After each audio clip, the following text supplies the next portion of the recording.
India का number 1 cables and wires company का नाम है पॉलीकैब इंडिया। लिस्टिंग के बाद से ये कंपनी अच्छा खासा मल्टीबैगर रिटर्न कमा के दे चुका है। क्या आगे भी पॉलीकैब इंडिया अच्छा खासा रिटर्न कमाने का दम रखता है? तो चलिए हम लोग बात करेंगे। तो आज इस वीडियो के अंदर हम लोग देखेंगे कि पॉलीकैब ऑफ इंडिया का बिजनेस कैसा है, फंडामेंटली कंपनी कैसा दिखाई दे रहा है, कंपनी के ऊपर रिस्क क्या है और फ्यूचर क्या क्या एडवांटेज कंपनी के ऊपर आपको दिखाई दे रहे हैं। तो चलिए देख लेते हैं। पॉलीकैब इंडिया का जो मार्केट कैप है वो करीब आपका 34,000 करोड़ के आसपास है, जो एक मिड कैप कंपनी अभी कहलाता है। और कंपनी का जो बिजनेस है बहुत ही ज़्यादा सिंपल है और केबल्स एंड वायर्स के मामले में कंपनी नंबर 1 कंपनी है इंडिया के अंदर। कंपनी का प्रोडक्ट के अंदर पावर केबल्स, हाउस वायर, आपका सोलर केबल्स ये कंपनी मैन्युफैक्चर करते हैं। कंपनी का इसके साथ साथ जो दूसरा बिजनेस है वो है अलाइड बिजनेस, जो न्यू और आपका जो केबल्स के साथ जो और भी कुछ सामान चाहिए होता है वो इस बिजनेस के थ्रू ये सप्लाई करते हैं। वहाँ पे भी अच्छा खासा डिमांड पॉलीकैब ऑफ इंडिया के पास अभी तक है। और कंपनी का जो तीसरा बिजनेस है, जो नया बिजनेस है, वो है FMEG बिजनेस, जिसके अंदर आपका fan, switch, LED lights, pump ये सब आ जाता है, जो बहुत ही ज़्यादा फास्ट ग्रोइंग अभी दिखाई दे रहे हैं। पॉलीकैब इंडिया का FMEG बिजनेस कैसे ग्रो कर रहे हैं ये इस बात से पता चलेगा कि 2016 में 91% कंपनी वायर्स एंड केबल से रेवेन्यू अर्न करता था। उस टाइम FMEG का जो आपका रेवेन्यू अर्निंग परसेंटेज था वो था 3.80। अभी 2020 आते आते 91% केबल्स वायर्स कम होके 84% हो गया एंड FMEG सेक्टर ये 9% की आसपास हो गया। अभी 2021 रिसेंट कंडीशन में आप देख पा रहे हैं वायर्स एंड केबल्स के मामले में Polycab of India 81% revenue earn करते हैं। FMEG सेक्टर ग्रो होकर 11.5% हो गया। तो 2016 में जो 3.8% था वो करीब आपका 5 साल के अंदर 11.49% हो गया है। तो बहुत ही ज़्यादा जल्दी FMEG सेक्टर ग्रो कर रहे हैं पॉलीकैब इंडिया के अंदर। इसी को चलते कंपनी का जो रेवेन्यू है उसके अंदर अच्छा खासा ग्रोथ आपको दिखाई देगा। लोकेशन वाइज देखेंगे तो पॉलीकैब इंडिया का 91.6% बिजनेस इंडिया के अंदर एंड बाकी जो 8.4% बाकी दूसरे कंट्रीज में सर्कुलेट किया जाता है। तो पॉलीकैब इंडिया का जो बिजनेस है वो बहुत ही डाइवर्सिफाइड है। तो रेवेन्यू के मामले में भी कंपनी थोड़ा सा स्टेबल हो जाता है। तो अर्निंग जो विजिबिलिटी है बहुत ही ज़्यादा हाई हो जाता है ऐसा डाइवर्सिफाइड बिजनेस के मामले में। आपको ये बात पता होगा कि इंडियन मार्केट एक कंज्यूमर बेस्ड मार्केट है। इसी के साथ कंपनी का जो डिमांड है वो आगे चल के बहुत ही जल्दी ग्रो हो सकता है। तो हाई डिमांड के चलते यहाँ पे कंपनी का ग्रोथ भी बहुत ही स्ट्रॉन्ग हो सकता है। पॉलीकैब इंडिया जैसे कंपनी बिजनेस आपका जो इसका ब्रांड है वो बहुत ही स्ट्रॉन्ग है, तो इसका फायदा कंपनी को आगे आने वाले दिनों में भी मिल जाएगा, क्योंकि इंडिया के अंदर अनऑर्गेनाइज बिजनेस बहुत ज़्यादा है इस पर्टिकुलर सेक्टर के अंदर। पॉलीकैब इंडिया की बात करें तो 25 मैन्युफैक्चरिंग फैसिलिटी है पूरे इंडिया के अंदर और 3,500 डीलर्स इसका मौजूद है जो डिस्ट्रीब्यूटर कहलाता है और 1,25,000 रिटेल आउटलेट्स इसके पास है जो लगातार इंप्रूव करते हुए आगे बढ़ रहे हैं। तो ईयर ऑन ईयर देखेंगे तो अच्छा खासा ग्रोथ रिटेल आउटलेट्स के अंदर कंपनी ने दिखाया है। पॉलीकैब वीडियो पसंद आए तो लाइक जरूर कीजिए। अगर आप पॉलीकैब इंडिया का रिजल्ट फॉलो किए होंगे तो आपको पता होगा कि रेवेन्यू के अंदर कंपनी अच्छा खासा ग्रोथ यहाँ पे दिखाया है। लास्ट ईयर से भी कंपेयर करेंगे, even quarter to quarter basis भी। लेकिन प्रॉब्लम कहाँ पे हुआ है? प्रॉब्लम हुआ है मार्जिन के ऊपर। जैसे कि आप देख पा रहे हैं EBITDA मार्जिन के ऊपर यहाँ पे जो लास्ट ईयर क्वार्टर में 14.8% का मार्जिन हुआ करता था वो डिक्रीज होके 9.7% में आ गया। तो अच्छा खासा मार्जिन में गिरावट होने के कारण यहाँ पे जो प्रॉफिट है वहाँ पे ये कम हो गया है। इवन आप प्रॉफिट आफ्टर टैक्स के अंदर भी मार्जिन की बात करें वहाँ पे भी आप देख पा रहे हैं 10.5% जो मार्जिन हुआ करता था वो डिक्रीज हो गया है। इसके पीछे का मेन वजह है कंपनी का कॉस्ट प्रेशर इफेक्ट।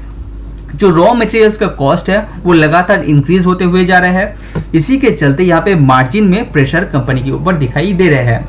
लेकिन हालांकि ये एक अच्छी बात भी है, क्योंकि जो बड़े बड़े लीडर कंपनीज होते हैं ना वो इस टाइम जो रॉ मटेरियल्स प्राइस हाइक हो जाता है उस टाइम मार्जिन डिक्रीज कर पाते हैं, लेकिन छोटे छोटे जो प्लेयर होते हैं वो नहीं कर पाते हैं। तो इसी के चलते जो मार्केट शेयर है ना वो बड़े बड़े लीडर कंपनी ज़्यादा ग्रैब कर पाता है इस जो सिचुएशन है उसको ग्रैब करते हुए। तो आप देख पा रहे हैं मार्जिन के ऊपर कितना इफेक्ट यहाँ पे कंपनी के ऊपर रिसेंट कंडीशन में दिखाई दे रहा है। अभी बात करते हैं नेट कैश का। तो नेट कैश के अंदर रिसेंट कंडीशन में 8.7 बिलियन रुपीस का नेट कैश यहाँ पे जनरेट करके यहाँ पे रखा है।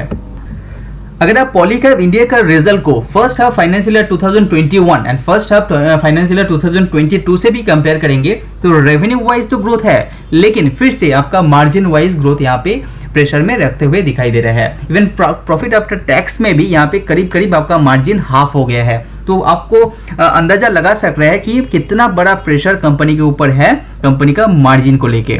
जब बात आता है पॉलीकैब इंडिया का core business wires and cables का बिजनेस, उसके अंदर डिमांड कंटिन्यू है, लेकिन पहले जैसा ग्रोथ यहाँ पे आया नहीं है। हालांकि रेवेन्यू के अंदर ग्रोथ यहाँ पे अच्छा खासा यहाँ पे दिखाई दे रहा है, लेकिन कंपेयर टू अदर ईयर्स यहाँ पे उतना ज्यादा डिमांड यहाँ पे बूस्ट नहीं हुआ है। लेकिन डिमांड कंटिन्यू होने के कारण ग्रोथ प्रोस्पेक्टस आगे आने वाले सालों के अंदर भी आपको दिखाई देगा, ये मैनेजमेंट का कहना है। जब बात आता है डोमेस्टिक मार्केट का, तो डोमेस्टिक मार्केट में भी कंपनी यहाँ पे ग्रोथ यहाँ पे जारी है। सितंबर 2021 में इंप्रूव सबसे ज्यादा यहाँ आते हुए कंपनी को दिखाई दे रहा है। उसी के साथ कंपनी ने ये भी ऐड किया है कि इंफ्रास्ट्रक्चर इंडिया के अंदर वो कंस्ट्रक्शन जो प्रोजेक्ट है इंडिया के अंदर जब तक होता रहेगा वो डिमांड भी बूस्ट होता रहेगा। तो इंडियन गवर्नमेंट अच्छा खासा पैसा यहाँ पे इंफ्रास्ट्रक्चर के ऊपर इन्वेस्ट करने वाला है, तो पॉलीकैब इंडिया जैसे शेयर को बहुत ज्यादा फायदा आगे आने वाले सालों के अंदर भी मिलेगा। जब बात आता है एक्सपोर्ट का, तो 12% ईयर ऑन ईयर कंपनी ने यहाँ पे दर्ज किया है ग्रोथ के मामले में। और total market share Polycab India का wires and cables market segment के अंदर 8% रेवेन्यू कंट्रीब्यूट करता है आपका एक्सपोर्ट के अंदर। अगर आप पॉलीकैब इंडिया को फॉलो करते हैं तो आपको एक बात पता होगा कि कंपनी को रिसेंट कंडीशन में अच्छा खासा ऑर्डर भी बहुत सारा मिला है। उसी के साथ साथ जो रॉ मटेरियल्स का प्राइस है वो इंक्रीज होने के कारण थोड़ा सा एग्जीक्यूशन में यहाँ पे कंपनी को डिले करना पड़ रहा है, क्योंकि रॉ मटेरियल्स का जो प्राइस है वो लगातार इंक्रीज होते हुए जा रहा है। पॉलीकैब इंडिया का जो दूसरा बिजनेस है एफएमईजी बिजनेस, उसके अंदर करीब 41% का ईयर ऑन ईयर कंपनी ने ग्रोथ यहाँ पे दर्ज किया है। और कंपनी ने ये भी कहा है कि इंप्रूवनेस जो डिमांड का इंप्रूवनेस है वो लगातार इंक्रीज ही होते जा रहा है। कंपनी का एफएमईजी बिजनेस के अंदर जो फैन का सेल है वहां पे थोड़ा सा डिक्रीज यहाँ पे दिखाई दे रहा है, क्योंकि सीजनल का प्रॉब्लम है, सीजन वाइज वही पे यहाँ पे सेल होता है। और बाकी जो यहाँ पे प्रोडक्ट है जैसे लाइट स्विच यहाँ पे पाइप्स का, तो उसके अंदर यहाँ पे अच्छा खासा हेल्दी ग्रोथ कंपनी ने दर्ज किया है।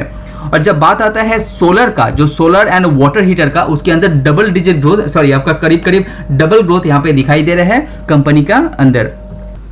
पॉलीकैब इंडिया का अदर्स बिजनेस की भी बात करें, वहां पे भी कंपनी ने रेवेन्यू वाइज भी ग्रोथ किया है, एबिटा मार्जिन में भी ग्रोथ यहाँ पे करते हुए दिखाई दे रहा है। तो अच्छा खासा कामकाज अदर्स बिजनेस के अंदर यहाँ पे चल रहा है। तो कंपनी का जो रिजल्ट है उसके अंदर एक बात फॉलो करने लायक है यहाँ पे रॉ मटेरियल्स का प्राइस, जिसके बारे में मैं बार बार बता रहा हूँ, क्योंकि यहाँ पे देख पा रहे लास्ट ईयर जो कंपनी रॉ मटेरियल्स के ऊपर स्पेंड करता था वो था 71.6% टोटल रेवेन्यू का।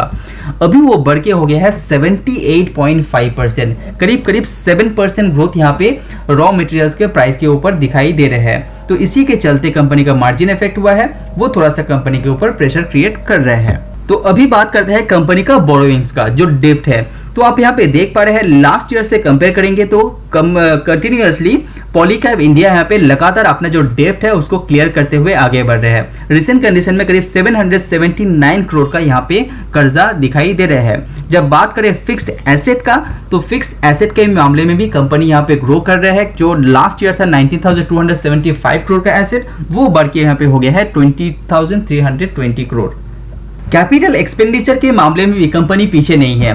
लगातार कंपनी हर क्वार्टर के अंदर अपना जो कैपिटल एक्सपेंडिचर वो कर रहा है। इससे पता चलता है कंपनी ग्रो करते हुए आगे बढ़ रहा है, क्योंकि कंपनी के पास डिमांड बहुत ज्यादा है, कंपनी के पास कामकाज भी अच्छा खासा चल रहा है।